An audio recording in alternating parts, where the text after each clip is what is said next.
Olá e bem-vindos. Hoje a gente vai mergulhar fundo em uma das histórias mais dramáticas e, assim, mais impactantes já contadas. Com certeza. A ressurreição de Lázaro, lá no capítulo 11 do Evangelho de João. Isso. Para nos guiar, a gente está usando o texto bíblico, claro, mas também os comentários e as notas de duas bíblias de estudo excelentes, a Holman e a Nova Almeida Atualizada. O que ajuda muito a pegar as nuances, né? Exato. E o nosso objetivo aqui não é só, recontar o milagre. A gente quer entender porque este evento, o sétimo e último grande sinal de Jesus em João, é o ponto de virada. O gatilho. O gatilho total. O que bota Jesus em rota de colisão direta com as autoridades e que leva ele para a cruz. E é fascinante, porque essa história é quase um resumo de todo o Evangelho. Todos os grandes temas de João estão ali, sabe, em alta voltagem. Como assim? Bom, você tem a divindade de Jesus, mas ao mesmo tempo a humanidade dele, visceral. Tem a fé que luta contra o sofrimento, a dúvida, e tem esse conflito político e religioso que ferve por baixo de tudo. E as notas de estudo vão ajudar a gente a cavar essas camadas, né? Exatamente. É uma história sobre vida e morte, claro, mas é também sobre poder, sobre medo e principalmente sobre uma ironia. Uma ironia gigantesca. Perfeito. Então vamos começar pelo começo, que, olha, já é surpreendente. Já começa contraintuitivo. Totalmente. Maria e Marta, que eram amigas muito próximas de Jesus, mandam uma mensagem para ele. É urgente, mas também cheia de confiança. Elas dizem: Senhor, está enfermo aquele a quem amas. Elas nem precisam dizer o nome, né? A intimidade é clara. E a reação de Jesus é desconcertante. Ele ouve a notícia e, em vez de sair correndo, ele fala que a doença não é para a morte, mas para a glória de Deus. E aí ele espera. Isso. Ele fica mais 2 dias onde estava. É muito estranho, não é? Se um amigo seu liga desesperado, você larga tudo e vai. Por que essa demora assim, calculada? Pois é, essa pergunta é o que move toda a primeira parte da história. E as nossas fontes, as notas, indicam que essa demora é uma escolha. Uma decisão teológica, deliberada. Não é indiferença, então. Pelo contrário.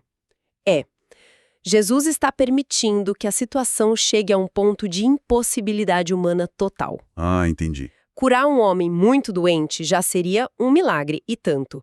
Mas ele está planejando algo numa escala muito, muito maior. Ele espera Lázaro morrer. Ele espera Lázaro morrer, e mais.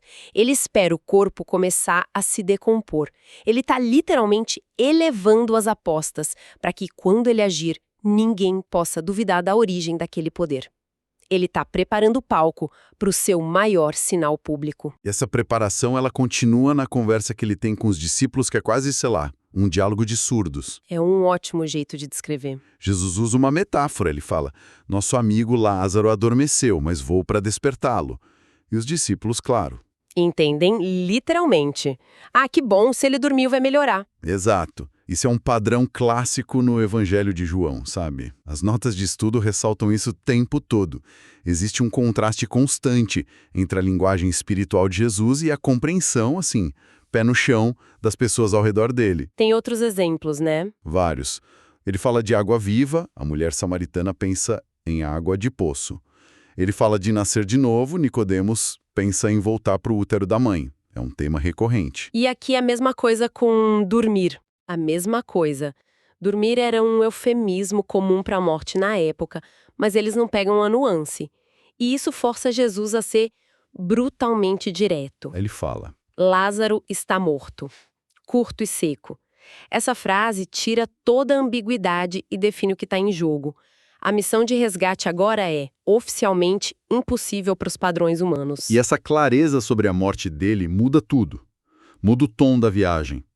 E quando ele finalmente chega, em Betânia, a cena que ele encontra é de luto total. Uhum. E o local, Betânia, não foi por acaso, certo? As notas dão uma informação geográfica que parece bem importante. Crucial é a palavra. Betânia ficava a menos de 3 quilômetros de Jerusalém. Pertinho. Muito perto. E João, o autor, é um mestre em usar a geografia para fazer uma declaração teológica.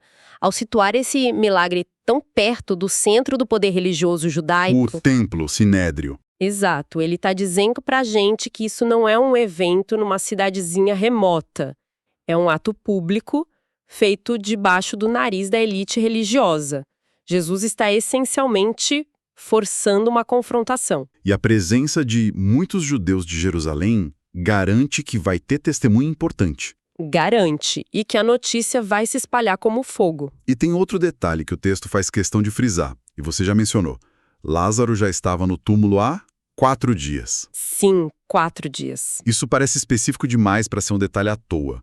Por que a ênfase no 4º dia? Essa é uma daquelas pérolas que as notas de estudo entregam. Havia uma crença popular judaica na época, não era uma doutrina oficial, mas era uma superstição forte. Certo. Acreditava-se que a alma do falecido ficava perto do corpo por 3 dias, esperando uma chance de voltar.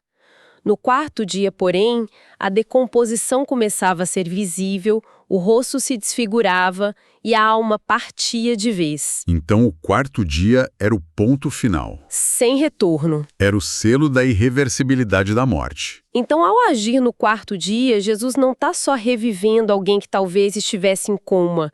Ele está deliberadamente confrontando a morte no seu estado mais final, pútrido e, assim, sem esperança. Uau! Nossa, isso muda tudo. E é nesse cenário de desesperança total que ele encontra as irmãs. Primeiro a Marta, depois a Maria. Uhum. E as duas, em momentos diferentes, dizem a mesma coisa, palavra por palavra. Senhor, se tu estivesses aqui, meu irmão não teria morrido. Que frase, né? Que frase. É uma mistura de uma fé imensa no poder dele, mas também de uma dor profunda, quase uma acusação. Onde você estava? Tem a dor, mas mesmo na dor, elas afirmam a fé no poder de Jesus. É complexo. E o diálogo que vem depois com a Marta é um dos pontos altos do Novo Testamento, teologicamente falando. Com certeza. Marta diz que crê na ressurreição, mas ela projeta isso para o futuro, para o último dia, como era a crença farisaica comum. Jesus a desafia, né? A trazer essa esperança para o agora. Exato. E é aí que ele faz uma das suas declarações mais audaciosas. Eu sou a ressurreição e a vida. Quem crê em mim, ainda que morra, viverá. E todo o que vive e crê em mim não morrerá eternamente. Isso deve ter soado incrivelmente radical para Marta. Ele não está dizendo, Deus vai ressuscitar os mortos. Ele está dizendo, a ressurreição sou eu. Exatamente. Essa afirmação, eu sou, é uma conexão direta com a forma como Deus se revela no Antigo Testamento. O eu sou o que sou. Jesus não está se apresentando como agente da ressurreição. Certo. Ele está reivindicando ser a personificação dela. Ele está dizendo que a vida eterna não é um prêmio que se ganha no final, mas uma nova realidade que começa no momento em que alguém se conecta a ele pela fé. Revolucionário. E, para alguns, certamente blasfemo. E essa conversa teológica tão densa, de repente, dá lugar a um momento de emoção pura. Talvez o momento mais humano de Jesus em toda a narrativa. Sim. Quando ele vê Maria e a multidão chorando, o texto diz que ele agitou-se em espírito e comoveu-se. E logo depois vem o versículo mais curto da Bíblia. Jesus chorou. Uhum. Mas, espera um pouco. Se ele sabia que ia ressuscitar Lázaro em minutos, por que chorar? Parece contraditório, não? Quase uma encenação. Essa é a pergunta-chave. E a resposta que a gente encontra olhando a língua original é surpreendente. A palavra grega para agitou-se, engraumai, ela é muito mais forte do que só tristeza. Ela carrega um sentido de indignação, de raiva, quase como um rosnado de fúria. Nossa. Então, ele não estava só triste. Não. Ele estava furioso. Furioso com a tirania da morte, com a dor, o luto, o sofrimento que ela causa na criação do pai dele. As lágrimas nesse contexto não são de desespero. Entendi. São lágrimas de empatia profunda, sim, mas também de uma santa ira contra o inimigo que ele veio derrotar. É a humanidade e a divindade dele em perfeita colisão. E essa fúria e compaixão o movem para a ação. Ele vai até o túmulo, que era uma caverna fechada com a pedra, e ordena, tirem a pedra. E aí vem a Marta. De novo. Mesmo a Marta, que acabou de fazer uma grande declaração de fé, nos puxa de volta para a realidade mais crua possível. Totalmente. Ela protesta. Senhor, já cheira mal, pois já é de 4 dias. E que detalhe genial do narrador. Marta ancora o milagre na realidade física mais desagradável possível, o mau cheiro. O mau cheiro é a prova. É a prova sensorial inegável da decomposição. Elimina qualquer dúvida de que Lázaro pudesse estar só num sono profundo. O texto nos força a confrontar a podridão da morte, antes de testemunhar o poder da vida. E é contra essa realidade do mau cheiro que o poder de Jesus se manifesta. Exatamente. Depois de uma breve oração, Jesus grita com toda a força: Lázaro, venha para fora. A imagem, nossa, deve ter sido aterrorizante e maravilhosa ao mesmo tempo. Imagina a cena. Um homem morto há 4 dias. Sai da escuridão do túmulo, ainda todo amarrado com as faixas de linho, o rosto coberto. O impossível aconteceu. É o clímax absoluto dos sinais de Jesus em João. Ele não só curou doentes, alimentou multidões. Agora ele reverte a própria morte, o inimigo final. É a prova viva, ambulante da declaração que ele fez para Marta. Ele é a ressurreição e a vida. Em pessoa. Então, o que tudo isso significa? Depois de um milagre dessa magnitude, a gente esperaria uma conversão em massa, né? Uma aceitação unânime. Seria o lógico. Mas a reação é o oposto, uma divisão profunda. Muitos que viram creram. Mas outros, em vez de se maravilharem, foram direto para os fariseus contar o que tinha acontecido. Delatar, basicamente. Como pode? Como alguém é testemunha um morto voltar à vida e a primeira reação é contar para os inimigos dele? Isso nos mostra que os milagres por si sós não produzem fé. Eles forçam uma decisão. E para os líderes religiosos, essa decisão foi convocada numa reunião de emergência do Sinédrio, o Conselho Supremo Judaico. Certo. E o ponto mais fascinante dessa reunião, e as notas de estudo ressaltam muito isso, é que eles não perdem um segundo debatendo se o milagre foi real ou não. Eles não questionam o fato. Não. A pergunta deles não é "isso aconteceu", mas sim "o que faremos?". Porque este homem faz muitos sinais. Eles admitem o poder dele, mas interpretam esse poder como uma ameaça. Uma ameaça política especificamente. Exato. O medo deles é muito pragmático. Eles dizem, se o deixarmos assim, todos crerão nele. E virão os romanos e tirarão não só o nosso lugar, mas a própria nação. É medo de perder o poder, perder o controle e a autonomia que eles tinham. E a gente precisa lembrar do contexto, né? Fundamental. A Judéia, no primeiro século, era um barril de pólvora. Ocupação romana, e Roma tinha tolerância zero para qualquer movimento messiânico que pudesse virar rebelião. O Sinédrio, liderado por famílias como a de Caifás, tinha um acordo delicado com Roma. A gente mantém a ordem aqui. E, em troca, Roma nos dá uma certa autonomia religiosa e política. A popularidade de Jesus ameaçava desestabilizar esse equilíbrio frágil. Qualquer revolta podia levar a uma retaliação romana brutal, como de fato aconteceu décadas depois. Então o medo deles, de um ponto de vista puramente político, era até legítimo. Era. E é nesse clima de pânico político que Caifás, o sumo sacerdote, se levanta e diz a frase que vai selar o destino de Jesus.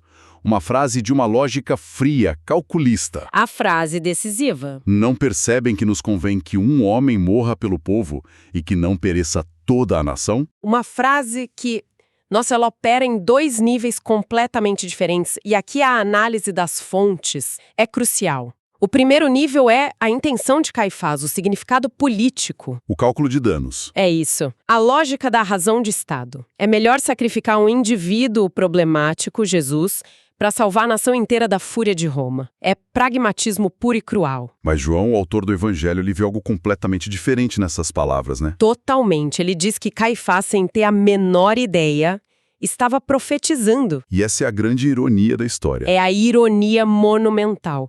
João reinterpreta esse cálculo cínico de Caifás como uma descrição perfeita da teologia cristã da expiação. Jesus iria de fato morrer pelo povo. Mas não só pelo povo judeu. Exato. João expande isso. Ele diz que Jesus morreria não apenas pela nação judaica, mas também para reunir em um só corpo os filhos de Deus que andam dispersos. O homem que arquiteta a morte de Jesus acaba, sem querer, descrevendo o plano de salvação universal. É inacreditável. O maior sinal de vida de Jesus, trazer um homem de volta da decomposição, se torna a justificativa final para sua sentença de morte. A decisão de matá-lo para salvar a nação é o que, na perspectiva cristã, permite a salvação de um jeito que eles nunca poderiam ter imaginado. E a partir daquele dia, a conspiração para matar Jesus estava oficialmente em andamento. É o ponto sem retorno. O milagre força a mão de todos. Para os seguidores, é a prova definitiva. Para os inimigos, é a ameaça final que precisa ser eliminada a qualquer custo. A vida de Lázaro custou a vida de Jesus. Resumindo, então, a nossa conversa, fica claro que a ressurreição de Lázaro é muito mais do que um milagre espetacular. Muito mais. É uma revelação sobre a identidade de Jesus, que se declara a própria ressurreição e a vida. É uma demonstração comovente da humanidade dele, que o leva à fúria e às lágrimas. E, de forma decisiva, é o gatilho político que acelera a jornada dele para a cruz. E acho que uma das conclusões mais fortes é como a história mostra que a fé autêntica não é a ausência de dor ou dúvida. Marta e Maria questionam, choram, sentem raiva. E ainda assim, elas se apegam a Jesus. A fé delas coexiste com o luto. Exato. E no outro extremo, a gente vê como os planos humanos mais cínicos e calculados, como o de Caifás, podem ser de alguma forma tecidos em uma tapeçaria muito maior, servindo a um propósito que está completamente além da compreensão deles. O que nos deixa com uma reflexão final construída sobre essa ironia toda. Como pode o ato mais poderoso de afirmação da vida se tornar a principal justificativa por uma sentença de morte? E como uma decisão política calculada para manter o controle pode acabar descrevendo, sem querer, um plano de salvação que pretende transcender todas as fronteiras. Fica a pergunta, né? Sobre como os nossos próprios planos, os nossos medos e as nossas tentativas de controlar a realidade podem às vezes estar servindo a um roteiro muito, muito maior do que a gente imagina.